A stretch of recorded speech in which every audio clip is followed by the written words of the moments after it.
Bonsoir à toutes et à tous et ravi de vous retrouver comme tous les soirs dans 60 minutes pour comprendre sur Médien TV. Nous sommes le mercredi 28 octobre. Comme tous les soirs, vous le savez, nous essayons de décrypter pour vous l'actualité nationale et internationale en compagnie d'experts et d'observateurs nationaux et internationaux. Comme d'habitude, vous pouvez réagir sur les réseaux sociaux, la page Facebook de Médien TV et sur le compte Twitter de l'émission sur le hashtag 60MPC. Les invités qui ont accepté d'être avec nous ce soir sont Monsieur Mostafa Razrazi.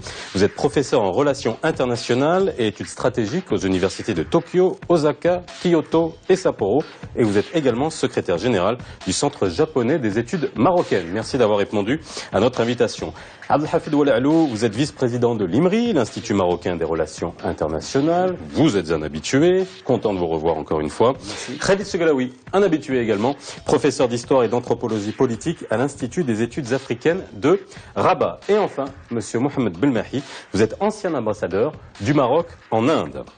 En ce moment même se tient à New Delhi, en Inde, le 3e sommet Inde-Afrique. Sa Majesté le roi Mohamed VI s'y est rendu, accompagné de la plus importante délégation du sommet qui compte 54 pays africains. Une présence en force qui revêt une importance symbolique, soulignant le rôle stratégique essentiel du Maroc en Afrique. Quelles sont nos relations avec l'Inde, marché de 1,26 milliard d'habitants? Quelles opportunités pour l'Inde et pour le Maroc dans le futur? Le Maroc au sommet Inde-Afrique, une pièce maîtresse, c'est le titre de l'émission de ce soir. New Delhi se vêtit aux couleurs de l'Afrique le temps du 3e forum Inde-Afrique. 54 pays africains ont répondu présents, faisant de cette manifestation hautement stratégique la plus importante jamais accueillie par l'Inde depuis le sommet des non-alignés il y a plus de 30 ans. Le Maroc a pour l'occasion dépêché une délégation de taille. On parle même de la plus forte délégation de ce sommet Inde-Afrique. La délégation est présidée par Sa Majesté le roi Mohamed VI. Un message fort et une symbolique qui témoignent de la solidité des relations bilatérales entre le Royaume et l'Inde. Des relations qui ne datent pas d'hier, puisque le partenariat indo-marocain a vu le jour en 1950, grâce à feu Mohamed V et Nehru, à l'époque Premier ministre de l'Inde. Après une rupture diplomatique, les relations ont repris de plus belle depuis que l'Inde a retiré sa reconnaissance à l'entité du Polisario en 2000. D'ailleurs, pour ce sommet, l'Inde a opposé un refus catégorique à la participation d'une délégation du Polisario, appuyant que ce sommet se tient entre États reconnus et légaux. Les questions économiques sont le point d'orgue de ce sommet. Rappelons que l'Inde est le 4e client du Royaume grâce au phosphate. Un deal juteux puisqu'il affiche un excédent de 3 milliards de dirhams en faveur du Maroc. Outre l'importation, l'Inde, à travers Tata Chemicals, a créé une joint venture avec l'OCP pour produire de l'acide phosphorique à Jorf al-Asfar. Au-delà de la casquette de consommateur, il y a d'autres enjeux à plus long terme qui sont en jeu. Rabat et New Delhi partagent une vision commune, l'Afrique. Le Maroc est le 2e investisseur africain dans le continent. Et puis il y a le modèle de coopération sud-sud tel que le Royaume a su asseoir, ce qui confirme le rôle pivot du Maroc pour l'Inde et plus globalement un maillon incontournable dans la chaîne de valeur mondiale. Bien messieurs, ce 3e sommet Inde-Afrique va être l'occasion pour nous ce soir de faire découvrir aux téléspectateurs les relations qui existent entre l'Inde et le Maroc. Alors, juste pour illustrer ça, en 2012, le Festival international du film de Marrakech a accueilli, à l'occasion du 100e anniversaire du cinéma indien, une grande délégation indienne. J'ai eu l'occasion d'interviewer de grandes stars comme Amitabh Bachchan ou Shah Rukh Khan et on a pu voir l'engouement que pouvaient avoir les Marocains par rapport à l'Inde. Mais là, il n'y a pas seulement le cinéma, on a d'autres relations avec l'Inde. Monsieur Belmahi, vous êtes ancien ambassadeur en Inde du Maroc. Si vous deviez définir et nous retracer brièvement les relations maroco-indiennes. Le Maroc est très proche de l'Inde. D'abord sur le plan culturel, nous ressemblons beaucoup. Sur le plan social et familial, nous avons un respect des anciens.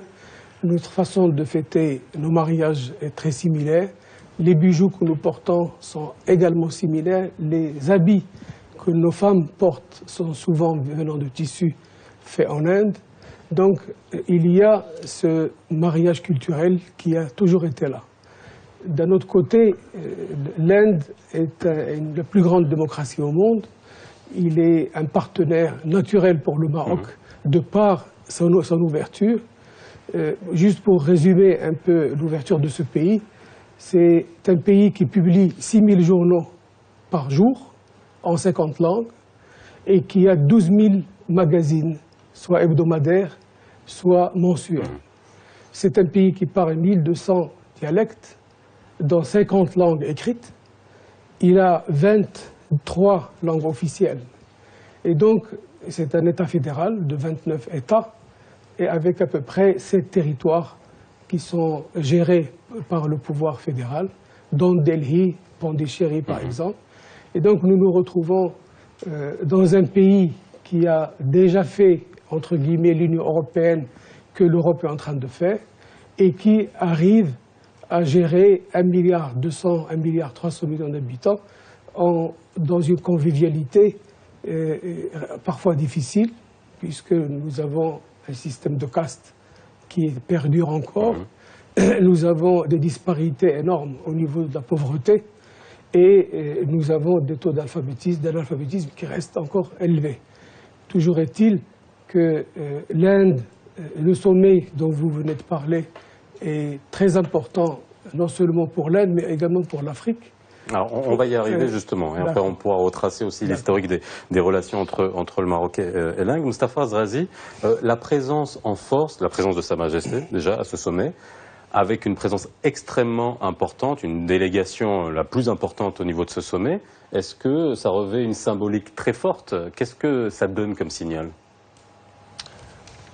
Alors je dirais que la présence de Sa Majesté à ce sommet, en tout cas sa participation avec une très grosse délégation, devrait être considérée ou perçue stratégiquement parlant comme un signal tout à fait clair à l'Inde que le Maroc accueille le nouvel agenda et que ce premier sommet doit être le premier forum aussi après la réunion des Nations Unies en ce qui concerne les objectifs de développement durable. Depuis 10 ans, le Maroc a de très bonnes performances en Afrique, avec la diplomatie royale en Afrique, mais aussi au niveau national, en créant de nombreux hubs et en attirant des investisseurs étrangers. Donc, d'après ce que moi je comprends, la participation de Sa Majesté fait partie du niveau multilatéral et semble être tout à fait la bienvenue par l'opinion publique en Inde et les cercles politiques. Au deuxième niveau, il y a beaucoup d'événements parallèles auxquels participe la délégation marocaine depuis 3 jours déjà, avec de nouveaux partenariats, en signant de nombreux mémorandums d'entente, ce qui veut dire qu'après 10 ans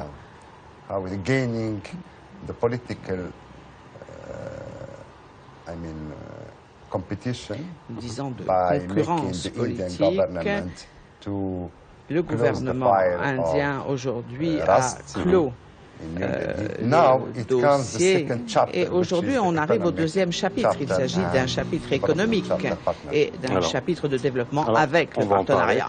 Alors ça c'est le signal qui est envoyé à l'Inde. D'un point de vue international, Siwa El Erlou, qu'est-ce que ça donne vraiment comme signal à la communauté internationale et africaine aussi, on va en parler.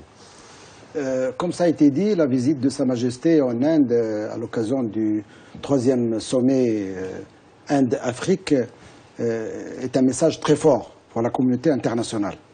D'autant plus que le Maroc, depuis le début des 2000-2001, a décidé de diversifier ses relations économiques et commerciales avec les autres pays et d'une manière précise avec les pays du BRICS, c'est-à-dire la Russie, le Brésil, l'Afrique du Sud, la Chine, mais bien sûr l'Inde.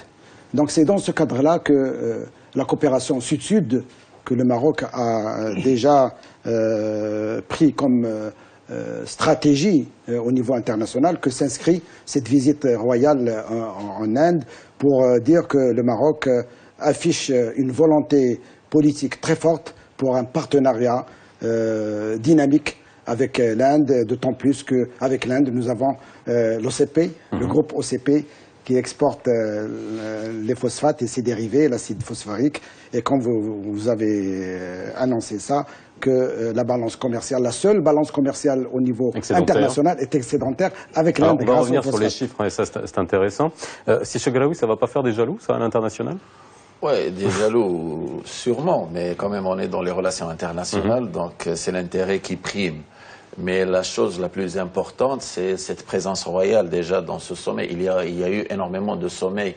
Afrique, Asie, pas mal de pays, Afrique avec Europe, Afrique, États-Unis. Sans que Sa Majesté se déplace. Et c'est la première fois que ça va. Donc c'est un signal fort, comme a dit notre ami Sirzazi.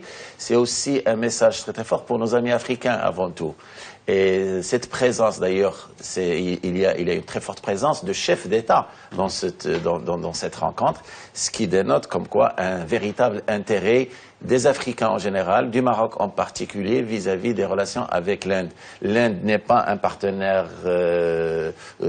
banal pour l'Afrique et même pour le monde. Sibel Mahi l'a très très bien souligné. C'est quand même une force montante. Aujourd'hui même, c'est une des principales forces économiques dans le monde. Et cette année 2015 qui est en train de se terminer, l'Inde a pu réussir un des taux les plus importants de développement humain et qui a dépassé quand même la Chine dans ce cadre-là. Et ce que l'Inde peut présenter à l'Afrique et bien sûr ce que le Maroc peut jouer dans ce rapport inter-indien et africain est assez important, de même que le Maroc, avec la présence de la délégation marocaine et à sa tête Sa Majesté, est porteur d'un projet. Que ce soit que le Maroc soit un lien entre l'Inde et le continent africain, le Maroc pourrait à même de jouer le rôle de hub du moment qu'il a déjà joué pour un certain nombre d'autres activités, qu'elles soient politiques, économiques ou autres, et de part, parce qu'il y a quand même deux catégories très importantes dans ces relations. Le premier, c'est mettre en place un véritable rapport stratégique entre l'Afrique et l'Inde, et le Maroc peut être un atout très important dans ces relations stratégiques, du moment que le Maroc détermine quand même le jeu stratégique en Afrique de par sa position et de par son rôle politique. Et seconde chose, c'est le fait de devoir rationaliser les relations internationales dans un monde aujourd'hui qui devient beaucoup plus unipolaire que multipolaire comme il était auparavant. On parlera justement de la décision de l'Inde de ne pas inviter justement la pseudo-raste. Ça, c'est aussi un signal important. Monsieur l'ambassadeur. J'aimerais juste continuer dans la même lignée. J'aimerais expliquer un peu les enjeux stratégiques entre le Maroc et l'Inde et les enjeux stratégiques pour le Maroc en Afrique avec l'Inde. Entre le Maroc et l'Inde a le taux de croissance aujourd'hui le plus élevé en Asie. La Chine est un peu en régression relative. Entre 2000 et 2010, on était à 8-9% par an. C'est énorme pour un pays. Alors, le point faible de l'Inde, c'est sa sécurité alimentaire. L'Inde ne produit pas directement d'engrais. Les engrais qui sont produits proviennent de matières premières en grande partie du Maroc. Un tiers de ce que mange un Indien tous les jours a été dans une agriculture grâce aux engrais du Maroc. 20% des parts de marché de tout ce que nous exportons en phosphate va à l'Inde. Donc le Maroc, qui est dépositaire des plus grandes réserves de phosphate au monde, il est le partenaire stratégique naturel pour un pays qui en est dépourvu. Et donc il est important que dans les discussions stratégiques avec l'Inde, qu'on forge justement cette alliance win-win, où l'Inde a une autosuffisance pour son alimentation en matière d'engrais et le Maroc se sécurise pour le long terme une exportation de ses propres produits. Deuxième point fondamental, les Indiens sont en majorité végétariens. Ils ont leurs protéines des légumineuses, c'est-à-dire les pois chiches, les lentilles, etc. L'Inde a besoin de 24 millions de tonnes de légumineuses par an, au taux de protéines qu'ils mangent aujourd'hui. S'ils doivent augmenter le taux de protéines normal selon l'OMS, ils ont besoin de 39 millions de tonnes. ils ne produisent que 14 à 16 millions par an. Il y a un gap de 8 millions à 10 millions de tonnes que l'Inde importe.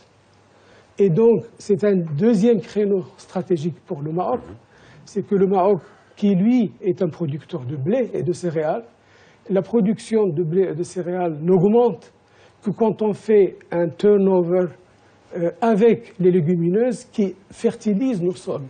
Et donc, il y a là un marché porteur dans des opérations conjointes agricoles, à la fois au Maroc et en Inde, pour que nous puissions réellement nous exporter ou aider les Indiens à mieux gérer leur agriculture. C'est voilà.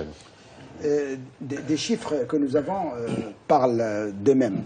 80% des stocks de phosphate sont en Afrique. Mais l'Afrique ne consomme que 15% de ses stocks en phosphate.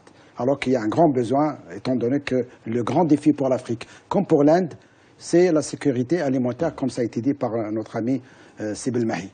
Je pense que ça correspond bien à la nouvelle stratégie du groupe OCP, qui s'oriente vers l'export des produits de grande valeur ajoutée, l'acide phosphorique, et il a besoin d'un partenariat avec l'Inde pour avoir cette nouvelle stratégie en perpétuelle évolution, comme ça a été le cas pour le Gabon. Comme vous le savez, la dernière visite de Sa Majesté en Afrique et au Gabon a conduit à un projet qui est très apprécié par tout le monde, d'avoir un partenariat, un Gabon qui a du gaz, de l'ammoniac, que le Maroc va utiliser ces phosphates pour la fabrication de l'acide phosphorique à Jorf Phosphate. Donc je pense qu'à côté de ce défi de sécurité alimentaire, il y a bien sûr ce défi de lutte contre la pauvreté. Donc il faut bien que l'Inde s'ouvre vers l'Afrique, et c'est de l'Afrique qu'il importe ses produits pour son industrie, pour son économie, et aussi il importe 30% de ses besoins en pétrole du Nigeria, laquelle, avec l'Afrique du Sud, constitue pour nous, en tant que Marocains, et pour la cause nationale et pour le Sahara, des pays vraiment à étudier et à suivre pour avoir une assise. Et là, je pense qu'en liaison avec ça, l'Inde peut être pour le Maroc une porte pour l'Afrique anglophone, c'est-à-dire pour la Tanzanie, pour le Kenya, pour l'Éthiopie et pour les pays le Maroc anglophones. peut être une porte vers l'Afrique. Ouais.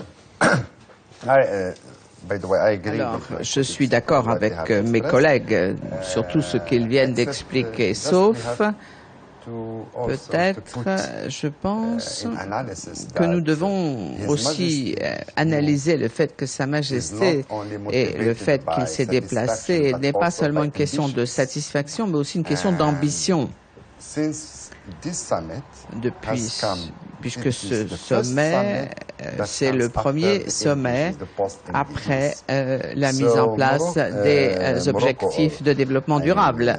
Donc le Maroc aimerait faire partie du premier engineering, si vous voulez, de ce nouvel agenda de coopération entre l'Asie et l'Afrique dans les 10 ou 15 années à venir. Et c'est pour cette raison que sa présence est très significative. Deuxièmement, le Maroc n'est pas satisfait de la coopération avec l'Inde. Le Maroc souhaiterait que cette coopération soit renforcée, notamment dans d'autres domaines comme l'énergie, comme le secteur de l'automobile, l'informatique, la sécurité, etc. Donc cela aussi devrait en faire partie. Et même au niveau de l'OCP, des politiques, etc., nous avons exprimé cette ambition, c'est-à-dire qu'il est temps de diversifier les axes de coopération avec l'Inde et ne pas se cantonner à un seul secteur. Deuxièmement, l'axe politique.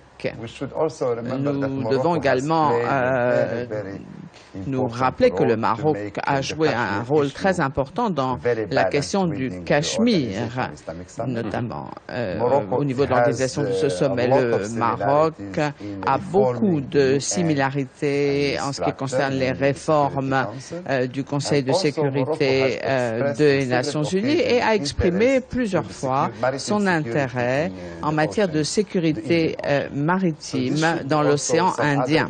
Donc ce sont également d'autres éléments qui font du sens à la visite de Sa Majesté en Inde. Vous êtes d'accord avec ça? Bon, on a bien vu les trois axes que nous a présenté Sir Zazi. Le côté politique est très, on va dire, long-termiste, hein, de se positionner en Asie et en Inde. Vous rejoignez des analyses géostratégiques d'il y a 1 an, 2 ans montrent que l'Inde est cernée, soit par des pays avec lesquels l'Inde a des problèmes, oui, soit des problèmes de frontières, notamment avec la Chine, soit par une maîtrise des océans, surtout de l'océan Indien, par des pays comme la Chine, qui a mis des bases en Birmanie, des bases tout autour un peu de cet océan Indien. Et donc, l'Inde a besoin de partenaires politiques avec lesquels elle peut s'exprimer et qui appuient un peu sa vision d'ouverture. Aujourd'hui, l'Inde également, si je reprends l'Afrique in fine, entre 2004 et 2014, le commerce indien avec l'Inde a été multiplié par 10. C'est extraordinaire. Le commerce indien avec l'Afrique. Avec l'Afrique, en 10 ans. Deuxièmement, l'Inde aujourd'hui a investi l'équivalent de 33 à 34 milliards de dollars d'investissement. C'est des montants relativement équivalents à ce qu'a fait la Chine. La différence, c'est qu'on parle beaucoup de la Chine, mais on parle beaucoup moins de l'Inde. Pourquoi on parle beaucoup moins de l'Inde? L'Inde a des produits, disons, adaptables à la société africaine, parce que la société indienne aussi est en voie de développement. Il y a des produits de machinerie agricole, par exemple, qui fonctionnent parfaitement en Inde, fonctionneraient parfaitement en Afrique. Deuxièmement, l'Inde est un pays qui est en pointe dans les hautes technologies, dans les softwares, dans l'informatique, dans les télécoms. Et donc, il est facile de transposer un savoir-faire qui fait que les sociétés qui ont des difficultés en Afrique puissent un peu sauter des étapes de développement. Donc, d'un autre côté, il faut remettre le côté démographique sur la table. L'Afrique fait 1 milliard d'habitants et l'Inde fait 1,3 milliard d'habitants.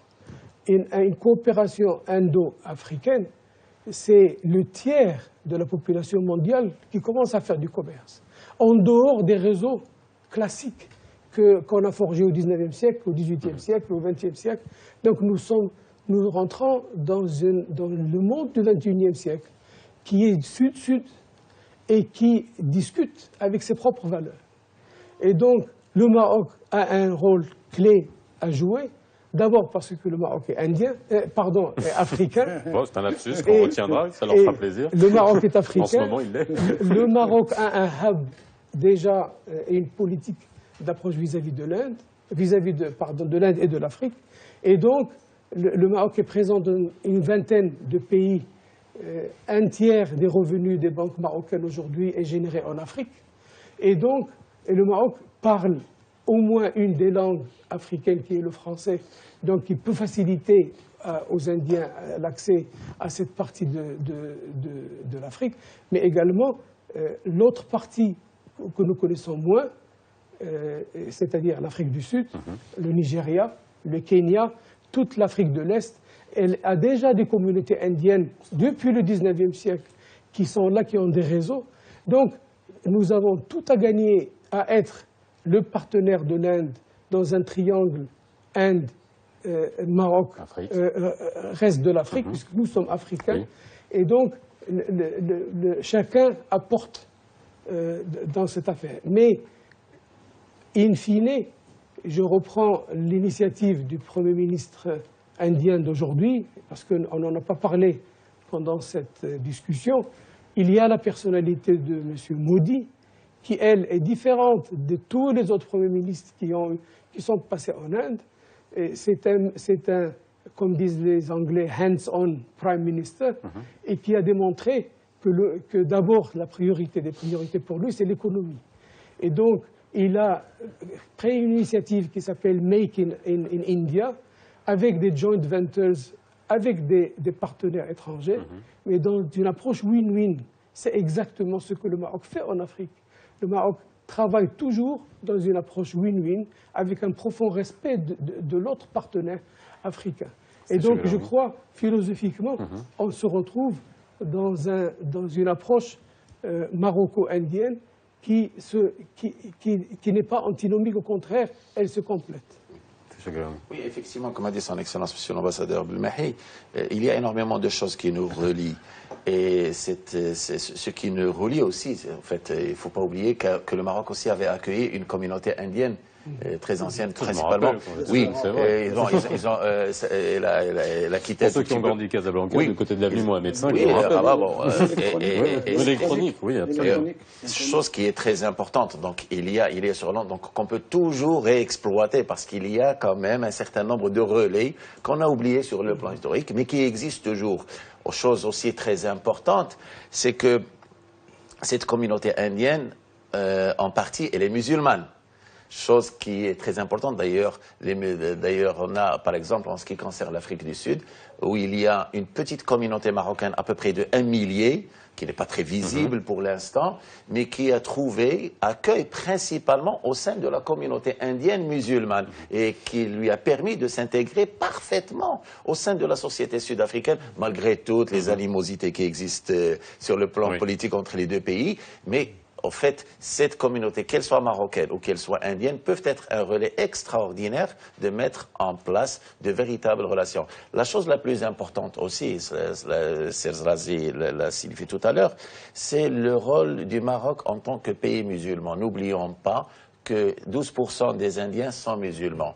Et l'Inde a des rapports très conflictuels avec un des pays les plus importants du monde musulman, lequel est le Pakistan. Le Maroc peut jouer un grand rôle dans ce cadre-là, de par ses relations exemplaires et avec les deux pays, de par son modèle religieux qu'il applique de manière extraordinairement merveilleuse ici en Afrique et aujourd'hui où le Maroc a présenté un modèle et on ne fait pas assez d'ailleurs pour le commercialiser ce modèle parce qu'il ne sert pas seulement à gérer notre conflit religieux ou de la gestion du fait religieux en Afrique. Oui, on en a énormément, mais pour les autres, j'allais vous poser la question justement sur à part quelques pays africains et quelques pays européens aujourd'hui qui en font la demande, d'autres pays aussi pourront en faire la demande dans une autre forme de concertation et de développement de ce même modèle.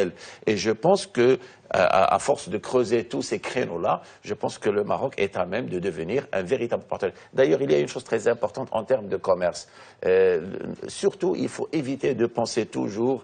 c'est vrai que la balance commerciale avec l'Inde, elle est très favorable aujourd'hui, mais on a beaucoup plus d'intérêt à l'équilibrer, car ce que peut nous apporter cet équilibre avec l'Inde, en termes, par ailleurs, sur le plan stratégique et sur le plan de la longue durée, car n'oublions pas qu'on n'est pas les seuls à avoir un pas stratégique en Inde. L'Afrique du Sud en a, le Nigeria en a. Et ce sont des choses qui peuvent changer. Ce que Sebel Mahi a démontré tout à l'heure, c'est qu'on a un créneau où personne ne peut nous défier.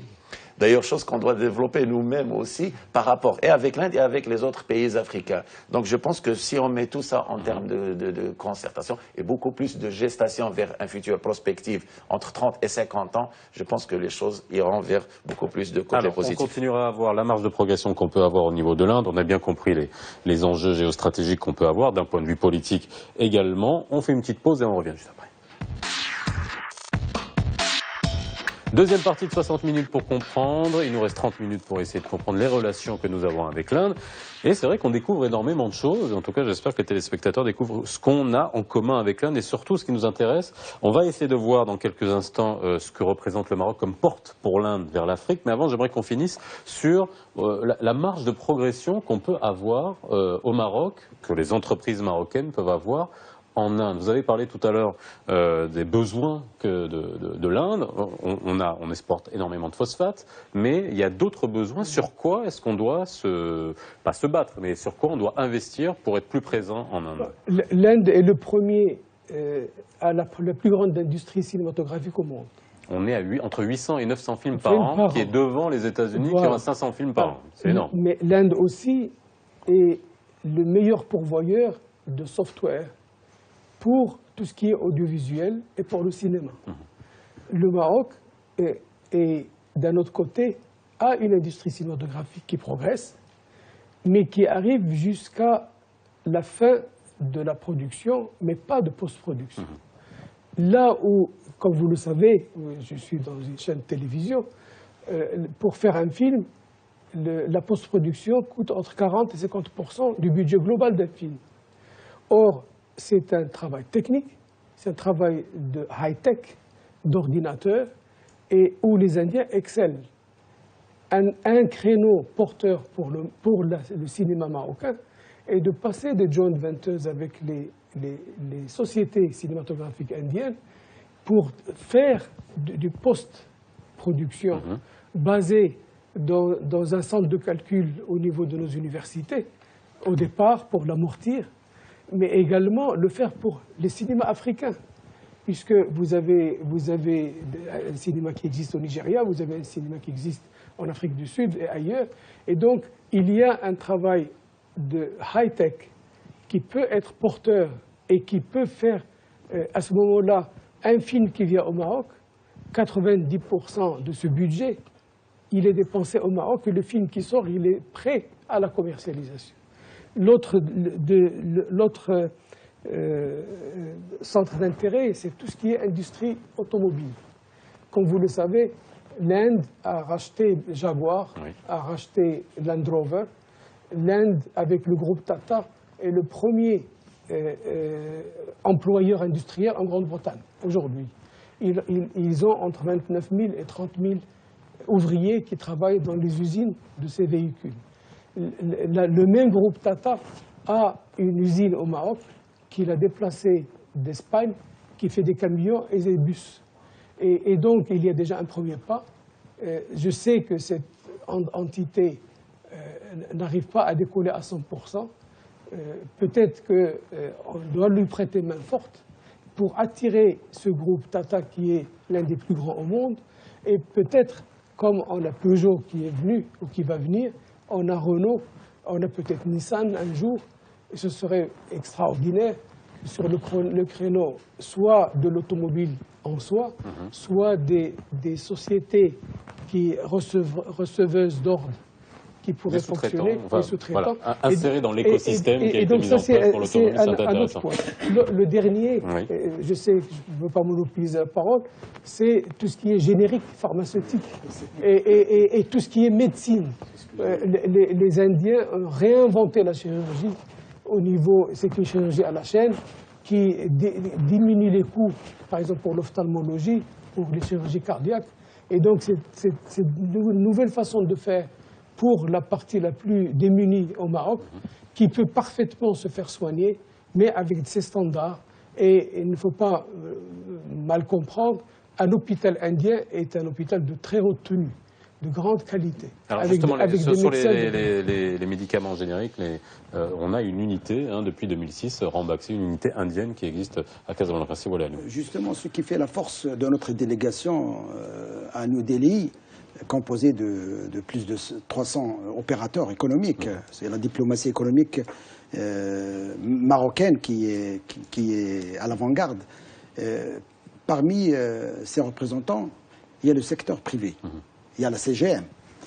Hier, une convention a été signée entre Maroc Export et certaines chambres professionnelles de commerce et d'industrie. Et ça, c'est très important. Et en présence aussi des PME. Ça, c'est une nouveauté par rapport aux dernières visites. Depuis quelques années, le Centre marocain des exportations a énormément de sorties, présent sur énormément de salons à travers le monde. Là, il est logique qu'il les accompagne. Parmi ces groupes, il y a l'industrie pharmaceutique que je connais très bien. Comme vous le savez, l'Inde, le Brésil, l'Afrique du Sud sont des pays qui sont à l'avant-garde de la fabrication des médicaments génériques.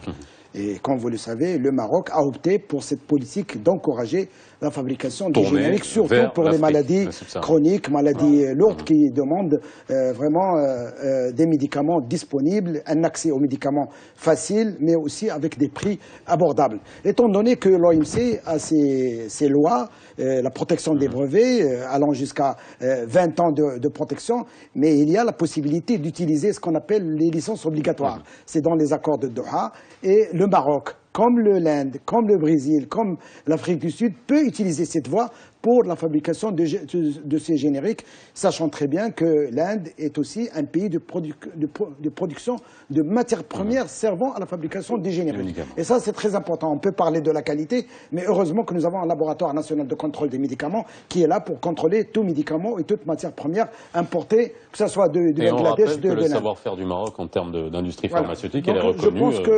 Je pense que pour cette question de santé, le Maroc a intérêt, comme pour l'Inde, à développer ce partenariat dans le cadre de cette coopération Sud-Sud. Je voudrais aussi ajouter les télécoms. Sur cette coopération Sud-Sud, on va regarder un sujet et on en parle justement, le Maroc comme porte d'entrée en Afrique. Pour l'Inde, c'est un sujet important. On se retrouve dans quelques instants.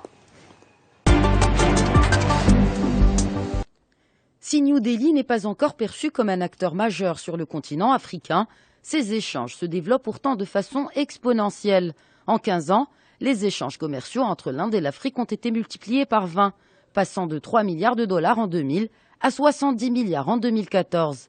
Accélération du volume, certes, mais ce volume est néanmoins maigre comparé aux géants chinois. L'Inde reste en effet en retard par rapport à la Chine, dont le commerce a frôlé en 2014 les 200 milliards de dollars d'échanges commerciaux avec l'Afrique. L'objectif de l'Inde est donc clair, refaire son retard par rapport à la Chine au moment où le contexte économique change, avec l'essoufflement de la croissance chinoise. L'économie indienne se porte plutôt bien, avec une croissance qui tourne autour de 8%, synonyme d'une demande croissante en matières premières. Ce que l'Inde veut des pays africains, c'est le pétrole. Notez qu'un baril sur 5 importé par l'Inde vient d'Afrique. Outre les ressources naturelles, le continent représente un marché prometteur pour l'Inde. Beaucoup de projets chinois dans le continent ont été suspendus ou annulés. Alors sur quoi peuvent porter ces investissements indiens ? Eh bien naturellement, il y a l'infrastructure, la téléphonie, l'informatique ou encore l'industrie pharmaceutique, mais aussi les nouveaux métiers tels que l'automobile, l'aéronautique ou encore les services. Un point positif pour le Maroc qui se positionne déjà comme un hub pour ce genre de spécialité. L'Inde peut donc compter sur le Royaume pour une implantation plus ciblée et plus productive en Afrique, sans oublier les accords de libre-échange établis entre le Maroc et plusieurs partenaires. Le forum Inde-Afrique devra donc aboutir à poser la première pierre d'un partenariat triangulaire basé sur une stratégie gagnant-gagnant. Alors, le Maroc comme porte d'entrée en Afrique pour l'Inde. Alors, de quelle manière le Maroc peut servir l'Inde pour investir le marché africain? C'est le Zazi. Je suppose que le Maroc, depuis 2002, a commencé à assurer la promotion de la coopération Sud-Sud, du dialogue Sud-Sud, avec un nouvel état d'esprit qui n'est pas marqué par l'idéologie de la guerre froide, qui est basé plutôt sur la diversification des acteurs, pas seulement État à État, mais business à business, et également en incluant la société civile. C'est tout à fait clair depuis 2005, depuis le 6, avec la diplomatie royale dans les pays africains. Mais le Maroc reste faible au niveau multilatéral, principalement sur ce forum africain, à cause de cet état d'esprit et à cause de ce que l'Union africaine fait pour bloquer cet état d'esprit. Parce que depuis 2008, il ne faut pas oublier que l'Union africaine a poussé la plupart des forums entre l'Asie et l'Afrique.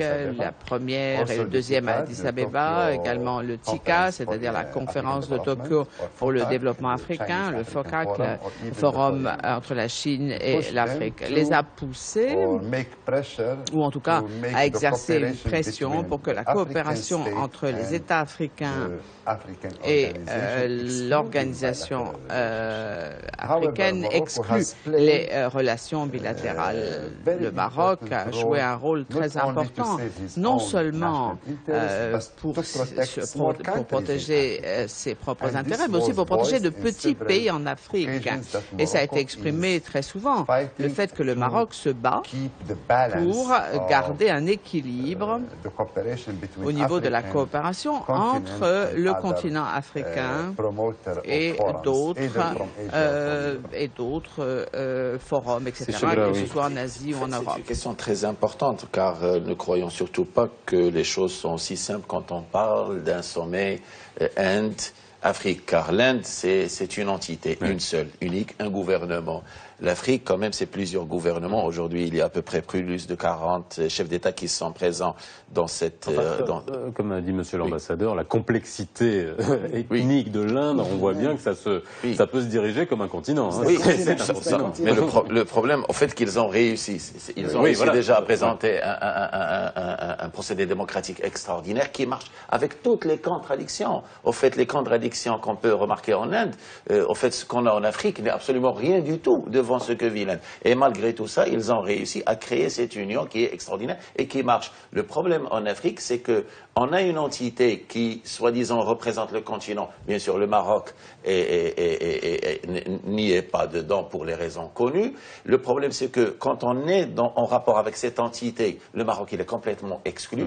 Chose qui ne touche pas seulement les intérêts du Maroc et les intérêts des pays autres à l'extérieur, mais aussi d'un certain nombre de pays à l'intérieur du continent africain. D'ailleurs, on le voit très très bien, lors de l'ancien sommet, le précédent sommet Inde-Afrique, la présence des chefs d'État était vraiment très minime. Ça n'a pas dépassé 11 chefs d'État. En 2011. Bien sûr. Donc, le fait que Sa Majesté soit présent, le fait qu'on a ouvert cette entité au multilatéralisme, au lieu de rester entre une organisation et un État, est une question très importante sur le plan stratégique. Bien sûr, le travail doit se faire dans ce sens-là. Comme a dit Selzlazi, l'Afrique n'est pas homogène en ce qui concerne les rapports interpays. C'est le moins qu'on puisse dire. On a des rapports assez conflictuels entre francophones et anglophones.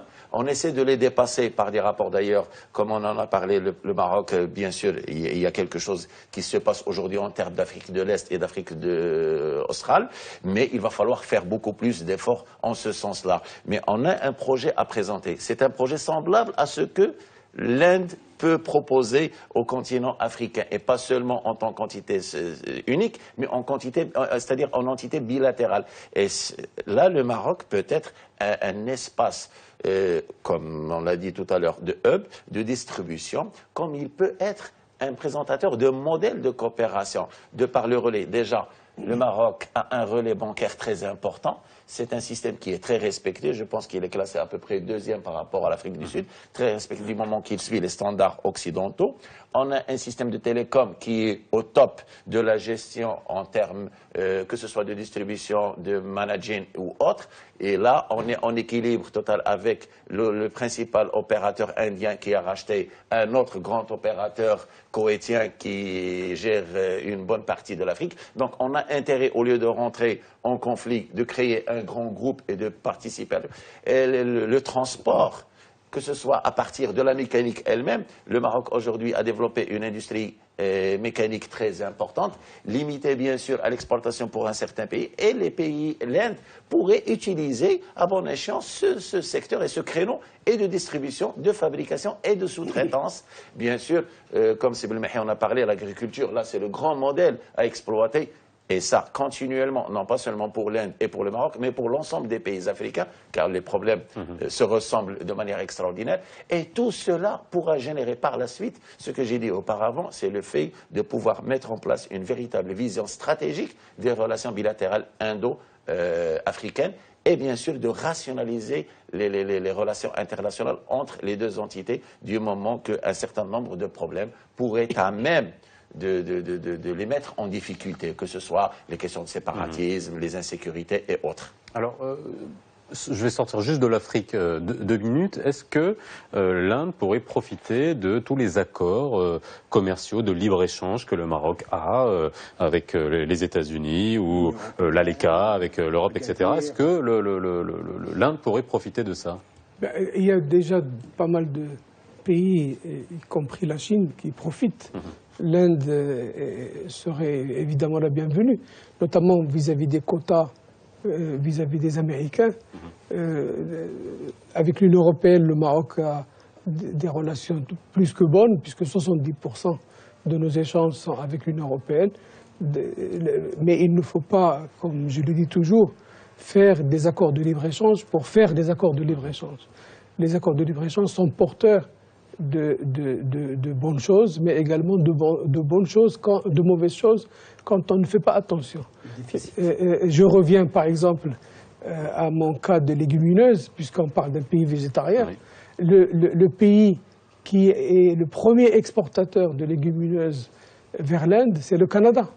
Des centaines de milliers d'hectares dans le Saskatchewan, par exemple, au milieu du Canada, ne fait que cela. Et donc, si nous, on fait un accord de libre-échange avec le Canada, où on met que nous pouvons importer des légumineuses vers le Maroc, toute cette politique d'approche pour développer nos céréales à travers les légumineuses en travaillant avec les Indiens tombe à l'eau. Donc, il faut faire attention.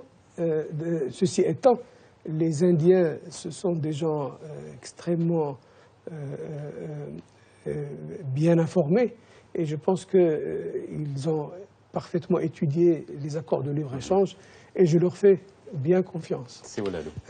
Nous sommes tout à fait d'accord pour dire que maintenant, le Maroc doit faire une évaluation des accords de libre-échange.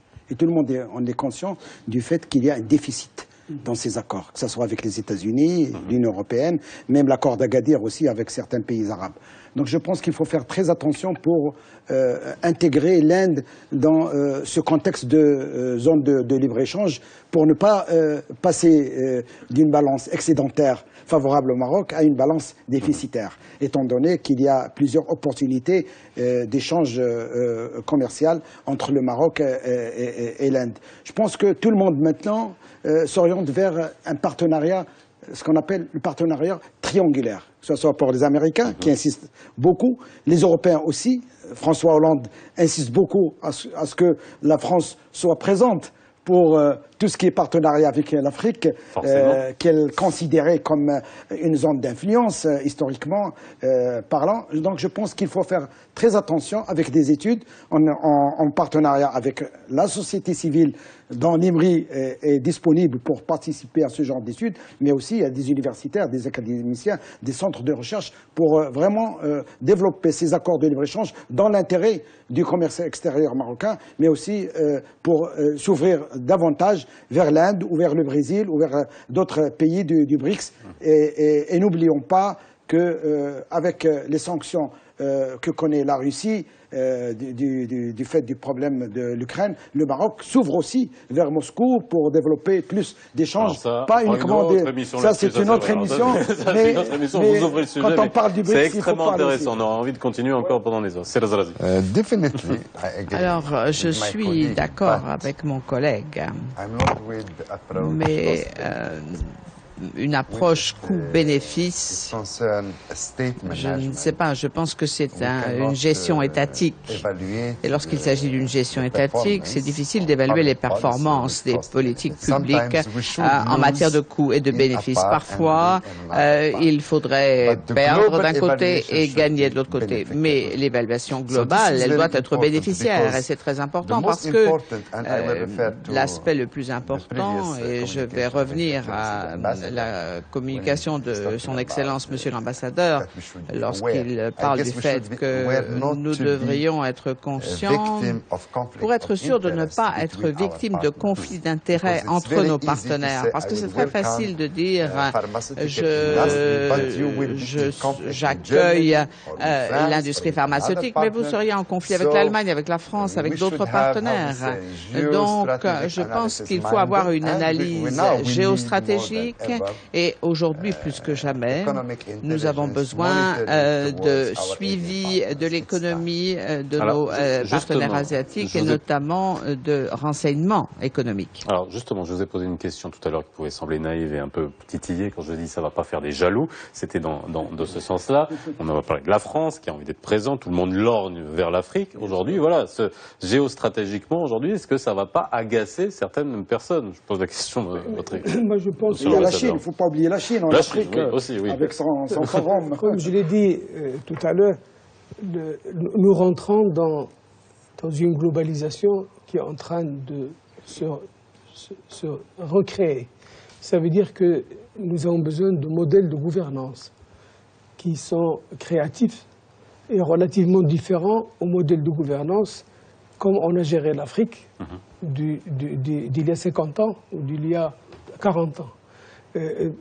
Des modèles de partenariat public-privé de gouvernance où les États sont là dans un rôle de facilitateur et également les secteurs privés qui étaient amoindris et moins organisés il y a 30 ans, il y a 40 ans, il y a 20 ans. Aujourd'hui, avec Internet, avec les télécoms, avec la présence il y a 30 ans, on n'avait pas de banque en Afrique, on n'avait pas de secteur minier, on n'avait pas de télécom. Aujourd'hui, il y a une véritable base, il y a des ressources humaines qui comprennent l'Afrique, parce qu'on oublie souvent la partie ressources humaines, et qui, à mon avis, c'est le point le plus faible. Pas que pour nous, même pour les Indiens, parce que l'Afrique n'est pas monolithique. L'Afrique est tellement immense que vous pouvez y mettre la Chine, les États-Unis, l'Inde, pratiquement l'Europe, et l'Afrique est encore plus grande. Donc, il y a des modèles de gouvernance où les relations se traitent d'égal à égal. Ce n'est pas un junior avec un senior, mais avec le respect. Et donc, ça va au-delà de l'économie. C'est un modèle de société et de relations internationales nouveau qu'il va falloir créer avec des pays qui ont souffert comme nous, comme l'Inde, comme l'Afrique, et qui comprennent... On a vu beaucoup de points communs. Vous avez la proximité culturelle, des us et coutumes, le passé colonial. L'Inde, on le sait, énorme colonie. Est-ce que ça aussi, ça rejoint cette espèce de... Je ne vais pas utiliser le mot de revanche, mais est-ce qu'il y a de manière sous-jacente entre l'Afrique et l'Inde ce petit côté revanchard où on va se dire, bah tiens, c'est une manière de prendre un peu sa revanche. Oui, d'ailleurs, juste pour continuer sur cette relation, d'ailleurs aussi, l'Inde, elle fait partie géologiquement de l'Afrique. C'est une partie de l'Afrique. Donc on est liés. Mais chose très importante, effectivement, sur le plan historique, c'est très important de revenir sur cette question du passé colonial. Bon, peut-être, on pourrait parler de revanche, mais quand même, ce que l'Inde, effectivement, d'après du moment qu'elle a souffert énormément de la colonisation britannique, en ce cadre-là, elle ressemble à un certain nombre d'autres pays, mais elle en a pu aussi en profiter, comme l'Angleterre a profité énormément de sa colonisation indienne. Le problème, c'est qu'il est en train de faire un retour en force, de par les mêmes stratagèmes parfois en termes de gestion économique et autres. Ce que l'Inde a pris de mieux de la part des Occidentaux et surtout de l'Angleterre, déjà, Son Excellence a parlé tout à l'heure de la presse. C'est une presse extrêmement développée, d'ailleurs, qui, de par son développement, arrive à contrôler, à produire et à gérer l'opinion publique très important. Et c'est une population qui lit malgré le niveau d'alphabétisation assez bas.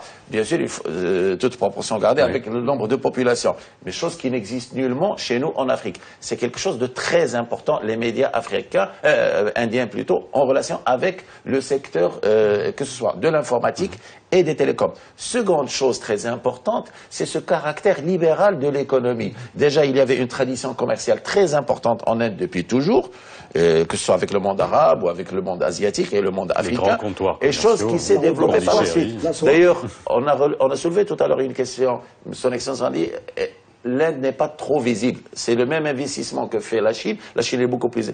Tout simplement parce que le gouvernement n'est pas toujours là derrière l'entreprise. Il y a plus d'actions entrepreneuriales que... Et c'est très important. Il ne faut pas s'attendre à ce que le gouvernement soit toujours derrière. C'est une économie très libérale, très agressif en termes de recherche de marché. On le voit très très bien avec ArcelorMittal, avec d'autres entreprises. Donc c'est cet esprit aussi qu'il va falloir comprendre et ne s'attendre pas toujours à des gentlemen agreements entre gouvernements et autres, car il faut aller au-delà et être beaucoup plus agressif qu'on l'est aujourd'hui. Yes, I guess I agree. Je suis d'accord avec mes collègues. C'est une analyse détaillée qui me semble tout à fait correcte. Lorsque l'on parle de colonial, enfin de passé colonial, il y a deux niveaux. D'abord, la conférence de Bandung, à laquelle l'Inde a joué un rôle crucial pour mettre en œuvre cette idéologie de Sud contre le Nord, avant même de parler de dialogue Sud-Sud. Et le deuxième, c'est le mouvement des non-alignés. Et l'Inde est un acteur clé dans ce mouvement. Mais je suppose qu'il y a quelques mois, je lisais des articles de sciences politiques indiennes où on expliquait que ce n'était pas le moment de s'exposer aujourd'hui en Afrique. Je pense que ces renseignements ou cette modestie de faire du benchmarking, de se comparer aux autres sans s'exposer, ça c'est typiquement indien, c'est typiquement bouddhiste. Et c'est quelque chose que nous devrions apprendre. Mais je pense que les affinités par rapport à notre histoire partagée en tant que victime du colonialisme, qu'il s'agisse des Anglais ou des Français, c'est une partie très importante de notre passé. Dire qu'en Inde comme en Chine, Ibn Battuta, le Marocain, dont le tombeau est à Tanger, il faut le savoir, est très connu. Très connu. Ibn Battuta est très connu en Inde. Très très connu, Ibn Battuta. Malheureusement, au Maroc, on le connaît moins. On le connaît moins. Enfin, on le connaît moins. Pour nous, en tant que chercheurs, nous connaissons le passé colonial de l'Inde et le rôle qu'a joué Gandhi.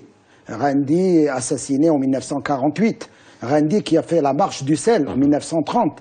Gandhi qui était un avocat, qui est parti en Afrique du Sud pour un travail, qui revient de l'Afrique du Sud comme un leader contre l'apartheid et le racisme. Et de là est parti la grande marche pour la libération et pour la liberté de l'Inde.